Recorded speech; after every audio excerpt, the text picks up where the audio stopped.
GT education के प्यारे प्यारे व्यूअर्स, आज हम लोग standard 12th chapter number 1 subject psychology का एक नया टॉपिक सीखने जा रहे हैं जिसका नाम है perception. What is the meaning and definition of a perception? Before we proceeding to the definition, let's we understand the what is the meaning. After we feel a sensation from our surrounding environment. Now, here it is clear that to have a perception, it is compulsory to have a sensation. We attend it, हमसे पता चलता है, and can understand what is it. We can identify it. The process of identifying and understanding the sensation is called perception. हमें किस चीज से sensation हुआ है जब ये हमें पता चलता है तो that is called perception. Perception is more complex than the sensation as it is directly related to the stimulus. Now see, every object has a different sensation, and that's why identifying the object is very much necessary. When a sensation becomes meaningful, it is called perception.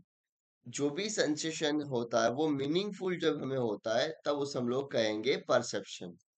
Thus, perception is the process of attaining knowledge through the interpretation of a sensation.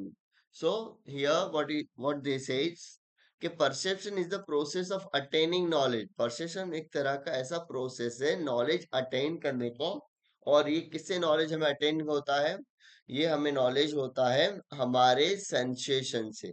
Ultimately perception ये करता है कि जो भी sensation होता है ये sensation को identifying में help करता है कि भाई एग्जैक्टली जो सेंसेशन हो रहा है वो कौन से ऑब्जेक्ट से सेंसेशन हो रहा है. सो अगर एक डेफिनेशन की बात करें परसेप्शन की तो ये डेफिनेशन H.E. गैरेट ने डिफाइन किया हुआ है. Perception is an organisational process through which we organise and identifying object in their proper form. So perception एक तरह का ऑर्गेनाइजनल प्रोसेस है जिसके थ्रू हम ऑर्गेनाइज करते हैं और आइडेंटिफाइड करते हैं ऑब्जेक्ट को प्रॉपर फॉर्म के अंदर. ठीक है, तो इस तरह से हमें डेफिनेशन दी गई है. अगर हिलगार्ड और एडिक्शन की डेफिनेशन की बात करें तो perception is the process through which we organize and interpret various pattern of stimuli in our environment. तो परसेप्शन एक तरह का ऐसा प्रोसेस है कि जिसके थ्रू हम ऑर्गेनाइज करते हैं और इंटरप्रेट करते हैं अलग अलग पैटर्न ऑफ स्टिमुलस की, अलग अलग पैटर्न ऑफ ऑब्जेक्ट की. और एक और डेफिनेशन कॉलिन और ट्रेवर ने दिया हुआ है. कॉलिन और ट्रेवर की डेफिनेशन ये है कि perception is immediate sensation plus, एक तो वो इमीडिएट सेंसेशन है, नंबर दो it's interpretation of an object. बराबर दो चीज का वो एडिशन है, एक तो इमीडिएट सेंसेशन है वो और दूसरा इंटरप्रिटेशन ऑफ ऑब्जेक्ट है. ठीक है, और ये ऑब्जेक्ट इंटरप्रेट कैसे होता है? हमारे सेंसरी ऑर्गन से होता है. तो हम अगर हम ऊपर की डेफिनेशंस को एनालाइज करें, ऊपर की जो डेफिनेशन है उसे एनालाइज करें तो हमें तीन चीजें देखने के लिए मिलती है. Number one, perception is a meaningful organization of a sensation. बराबर, तो जो परसेप्शन है वो हमारे लिए क्या है? सबसे पहली बात मीनिंगफुल ऑर्गेनाइजेशन ऑफ सेंसेशन है, याद रखना इस चीज को. ठीक है, परसेप्शन एक तरह का मीनिंगफुल ऑर्गेनाइजेशन है.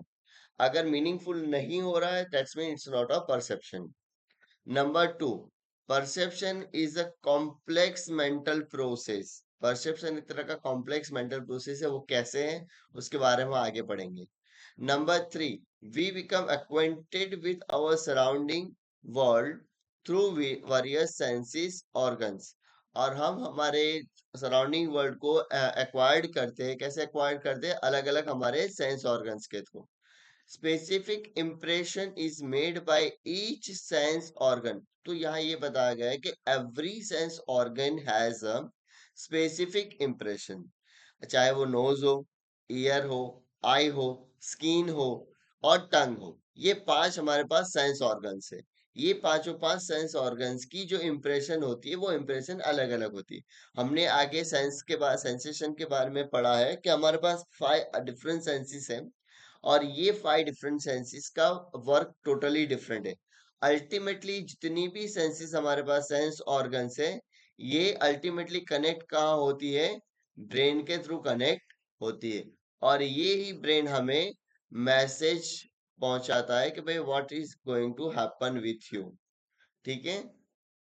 Now if you go through the process of perception, perception का जो प्रोसेस है वो कैसे होता है, तो उसके बारे में थोड़ा देख लेते हैं। Process of perception, sensation and interpretation are present in perception. अब देखो, परसेप्शन के अंदर दो चीजें इंक्लूड है। नंबर वन, एक sensation. Number two, interpretation. Okay.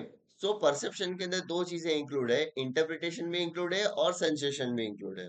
When we attend to an object or a person, immediately message from sense organ, immediately message from sense organs start reaching the brain via the spinal cord। जब हम किसी भी object या किसी भी person को हम मिलते हैं, तो हमारे ब्रेन से, हमारे सेंस ऑर्गन से डायरेक्टली मैसेजेस हमारे ब्रेन को पहुंचना स्टार्ट हो जाता है। और ब्रेन को मैसेज कहाँ से पहुंचता है? वाया स्पाइनल कॉर्ड में। अब हमारे पास आई ले लो, ईयर ले लो, नोज ले लो, send nerve impulses of a sensation taking place in them to the brain। अब देखो, आई जो है, आई किसी भी चीज को देखकर आइडेंटिफाई करती है, ईयर किसी भी चीज को सुनकर आइडेंटिफाई करता है, और नोज, नोज जो है वो किसी भी चीज का स्मेल लेकर आइडेंटिफाई करता है। तो every time when we get the same object, when we see the same object, when we hear the same audio, when we see the when we smell the same smell, okay, our brain identify, हाँ ये जो चीज है ये इसकी है, ये object जो मैं देख रहा हूँ वो ये है, ये जो आवाज सुन रहे हो वो इसकी है, ये जो स्मेल है वो इस चीज की स्मेल है। ठीक है, तो ये जो आइडेंटिफाइंग की जो प्रोसेस है, इसको अल्टीमेटली हम कहेंगे परसेप्शन कहेंगे। किसी भी चीज को छूना, मतलब बॉल पेन को अगर आप छुओगे तो आपको अलग फील आएगी, आप पेंसिल को छुओगे तो अलग फील आएगी, अगर आप ईयरबड्स को छू फील करते हो तो उसको अलग आएगा। इवन के हमारे पास जो डिफरेंट टाइप ऑफ मटेरियल्स हम पहनते हैं, हमारे क्लोथ्स, हर एक क्लोथ्स की जो सेंसेशन होती है वो, each and every sensation are different. Okay. Analytically, sensation and perception can be called separate process, but from experimental and synthetic viewpoint, sensation and perception is one continuous process। अगर हम देखने जाए तो साइकोलॉजिस्ट ये कहते हैं कि सेंसेशन और perception they both are a different process. लेकिन लेकिन अगर हम उसको सिंथेटिक व्यू पॉइंट से देखने जाए, एक कॉमन व्यू पॉइंट से देखने जाए, तो हमें ये पता चलता है कि सेंसेशन होगा, then only we feel the perception. Thus, the perception include the sensation, brain, brain activity, and understanding arising from interpretation. ठीक है, तो सेंसेशन के अंदर हमें तीन, सॉरी, परसेप्शन के अंदर हमें तीन चीजें देखने के लिए मिलती है। नंबर वन, सेंसेशन देखने के लिए मिलता है। नंबर टू, ब्रेन एक्टिविटी देखने के लिए मिलती है। और नंबर थ्री, इन दोनों से हमारे पास अंडरस्टैंडिंग अराइजिंग फ्रॉम इंटरप्रिटेशन होता है। अगर हम बात करें लो ऑफ परसेप्चुअल ऑर्गेनाइजेशन की, कि भाई ये जो लो है, मतलब ये कैसे ऑर्गेनाइजेशन कैसे काम करता है, हमारा जो भी ऑब्जेक्ट है हम कैसे परसेप्शन फील करते हैं। ठीक है, तो उसके लिए हमारे पास उसके कुछ लॉज हमारे पास है। ठीक है। Organization is an important aspect of perception. आगे हम लोगों ने देखा कि सेंसेशन होता है, वो ऑर्गेनाइज होता है, और ऑर्गेनाइज मैनर के अंदर जो भी सेंसेशन होता है इसे हम कहेंगे परसेप्शन कहेंगे। ठीक है, तो organisation is very important aspect of perception। In perception, various sensations are organized in totally we perceive the object और event as one single unit. बराबर। तो हम ये कहते हैं यहाँ पर कि अलग अलग सेंसेशन ऑर्गेनाइज होते हैं और उसके बाद हम उसको एक ऑब्जेक्ट या इवेंट के अंदर हम उसको परसीव करते हैं। This experience in form of a pattern of sensation is known as a perceptual organization. और जो ये एक्सपीरियंस हम फील करते हैं कि भाई अलग अलग सेंसेशन को, डिफरेंट डिफरेंट सेंसेशन को एक पूरे ग्रुप के अंदर ऑर्गेनाइज करके रखा जाता है, तो उसे हम लोग परसेप्चुअल ऑर्गेनाइजेशन कहते हैं। अब इसमें होता ये है कि अलग अलग सेंसेशन है, उसको हम ऑर्गेनाइज करते हैं और फिर उसको एक ग्रुप बनाकर एक सिंगल यूनिट की तरह हम उसको डिस्क्राइब करते हैं। ये अलग अलग सेंसेशन हो रहे हैं हमारे पास, ये अलग अलग सेंसेशन हुए, और इस सेंसेशन को जब हम परसीव करेंगे तो किस तरह से परसीव करेंगे, एक सिंगल ऑब्जेक्ट की तरह परसीव करेंगे। जो इस सिंगल ऑब्जेक्ट की तरह परसीव करने की जो प्रोसेस है उसे हम कहेंगे परसेप्चुअल परसेप्चुअल ऑर्गेनाइजेशन, हम कहते हैं उसको, उसे हम कहते हैं परसेप्चुअल ऑर्गेनाइजेशन कहते हैं। Next, we experience the different primary sensation, we experience different primary sensation as one pattern, one group और one unit। देखो यहाँ पर फिर से यही बता रहा है कि एक्सपीरियंस, जब हम डिफरेंट प्राइमरी सेंसेशन का एक्सपीरियंस फील करते हैं तो कैसे फील करते हैं, एक पैटर्न की तरह, एक ग्रुप की तरह, या तो एक यूनिट की तरह हम उसको फील करते हैं। On the whole, an individual looks at the object as one single unit and not in different part। तो हम कोई भी एक ऑब्जेक्ट को जब हम देखते हैं तो उसे हम सिंगल यूनिट की तरह फील करते हैं, ना कि उसके डिफरेंट पार्ट को। फॉर एन एग्जांपल, अगर मैं डोर की बात करूं तो डोर के अंदर डोर लॉक भी आ जाता है, डोर हिंजेस भी आ जाएंगे, ठीक है। और डोर के जो अलग अलग, इसमें सनमाइका भी आ गया, इसमें प्लाईवुड भी आ गया, ठीक है, उसके अंदर कलर्स भी आ गए। तो ये पूरा Sunmica, colour, door, sorry, Sunmica, colour, lock, hinges, ये सब मिलाकर जब एक रेक्टेंगल पीस बनता है तो इस रेक्टेंगल पीस को हम कहेंगे डोर कहेंगे, ठीक है।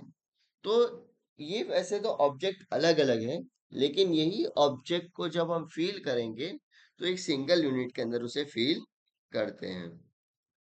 तो ये जब सिंगल यूनिट यूनिट के लिए अंदर हम फील करते हैं तो सिंगल यूनिट को हम कहते हैं परसेप्चुअल ऑर्गेनाइजेशन, क्योंकि उसको हम एक लॉक नहीं देख रहे। जब डोर की बात करते हैं तो डोर पूरा आ जाता है, और डोर के अंदर भले अलग अलग ऑब्जेक्ट है लेकिन हम उसी सिंगल यूनिट की तरह ही हम देखते हैं। Perceptual organization of a physical object take place also because of behavior of an individual. A perceptual organization of a physical object, है ना, perceptual organization अलग physical object के थ्रू भी एक्टिवेट होते हैं। कैसे? देखिए, because of behaviour of an individual, किसी भी एक इंसान का बिहेवियर की वजह से भी परसेप्चुअल ऑर्गेनाइजेशन क्रिएट होता है। It is important to make one thing clear that perception is not a sum total of sensation। देखो, एक चीज यहाँ ये बताई गई है कि ये परसेप्शन जो है वो सारे सेंसेशन का टोटल नहीं है, but something more important than that, उससे भी कुछ ज्यादा है।